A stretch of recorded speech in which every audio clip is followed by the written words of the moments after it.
दिल्ली शराब घोटाले में सीएम केजरीवाल ईडी की कस्टडी में है, पूछताछ जारी है। अब ये सवाल है कि अगर केजरीवाल पर आरोप सिद्ध हुए और जेल गए तो फिर दिल्ली का सीएम कौन होगा, क्योंकि दिल्ली में केजरीवाल के दो भरोसेमंद नेता संजय सिंह और मनीष सिसोदिया पहले ही जेल में हैं, और अगर केजरीवाल भी जेल गए तो वो सरकार चला भी पाएंगे या नहीं, या कितने दिन चला पाएंगे ये स्पष्ट नहीं। लेकिन आम आदमी पार्टी की तैयारियों से लगने लगा है पार्टी केजरीवाल की पत्नी सुनीता केजरीवाल को आगे कर सकती है। एक दूसरा पहलू भी समझे तो पार्टी केजरीवाल की गिरफ्तारी के मुद्दे को भी आगामी चुनाव में भुनाने में जुटी है, क्योंकि पार्टी ने 31 मार्च को दिल्ली के रामलीला मैदान में इंडिया गठबंधन की महारैली बुलाई है। इसमें तमाम बड़े नेता जुटेंगे। संभावना ये है कि इस रैली में सुनीता केजरीवाल को लॉन्च किया जा सकता है। ये महारैली वैसे तो इंडी गठबंधन के बैनर तले हो रही है, लेकिन इसे सफल बनाने के लिए आम आदमी पार्टी ने ही बीड़ा उठाया है। पूरी दिल्ली रामलीला मैदान पहुंच रही है, जिसमें इंडिया गठबंधन के पूरे देश के जो शीर्ष नेता हैं वो भी इस तानाशाही के विरोध में रामलीला मैदान पहुंच रहे हैं।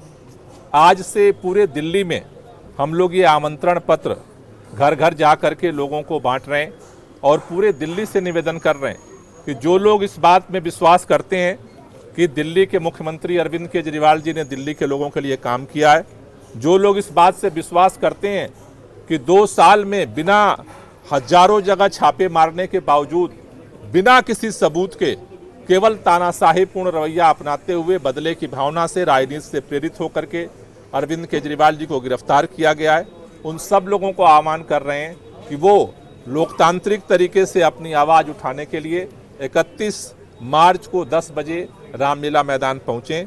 यही अपील आज हमने यहाँ पर करोल बाग विधानसभा में हमारे माननीय विधायक जी हैं, पार्षद जी हैं, इनके साथ किया है, और इसी तरह से आज पूरे दिल्ली के अंदर ये अभियान शुरू हुआ है और 31 तारीख को फिर हर मोहल्ले से लोग रामलीला मैदान पहुँचेंगे। माना जा रहा है कि जेल में बंद नेताओं के चलते कार्यकर्ताओं का मनोबल टूट रहा है। इसमें केजरीवाल की पत्नी को सामने लाने की पूरी तैयारी है। यही कारण है कि अब खुद सुनीता केजरीवाल सामने आकर केजरीवाल को आशीर्वाद अभियान चलाने का ऐलान कर रही हैं। कल कोर्ट में अरविंद जी ने अपना पक्ष रखा, आप सबने सुना तो होगा। अगर नहीं सुना है तो एक बार प्लीज उसको जरूर सुनिए। जो कुछ कोर्ट के सामने उन्होंने बोला उसके लिए बहुत हिम्मत चाहिए। सच्चे देशभक्त हैं वे। बिल्कुल ऐसे ही हमारे स्वतंत्रता सेनानी अंग्रेजों की तानाशाही से लड़ते थे। पिछले 30 साल से मैं उनके साथ हूं। देशभक्ति उनके रोम रोम में बसी है। अरविंद जी ने देश की सबसे ताकतवर, भ्रष्टाचारी और तानाशाही ताकतों को ललकारा है। आपने अरविंद जी को अपना भाई, अपना बेटा कहा है।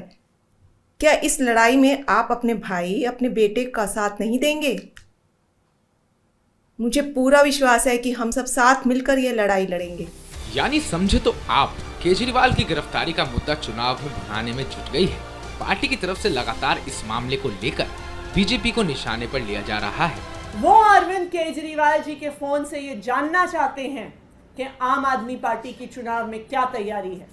वो अरविंद केजरीवाल जी के फोन को देखकर जानना चाहते हैं कि आम आदमी पार्टी की दिल्ली की सीटों में, पंजाब की सीटों में, गुजरात की सीटों में, असम की सीटों में क्या चुनावी स्ट्रैटेजी है। वो जानना चाहते हैं कि आम आदमी पार्टी जिन सीटों पे चुनाव लड़ रही है वहां पे सर्वे क्या कह रहे हैं। वो जानना चाहती हैं कि जो इंडिया अलायंस ने देश भर में चुनावी सर्वे करवाए हैं वो सर्वे क्या कह रहे हैं। इसलिए अरविंद केजरीवाल जी के फोन का पासवर्ड ईडी को नहीं, भारतीय जनता पार्टी को चाहिए।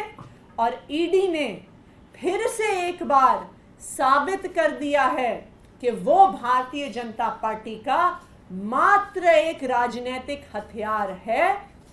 अरविंद केजरीवाल की गिरफ्तारी का किसी जांच से कोई लेना देना नहीं है।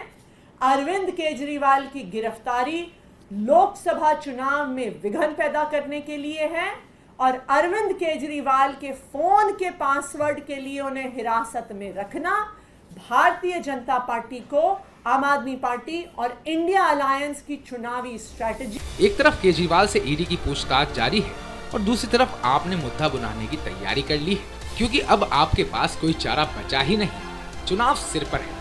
ऐसे में पार्टी ने 31 मार्च को दिल्ली के रामलीला मैदान में विपक्षी गठबंधन की रैली में सुनीता केजरीवाल को आगे कर चुनाव में उतरने का मन बनाया है। M report.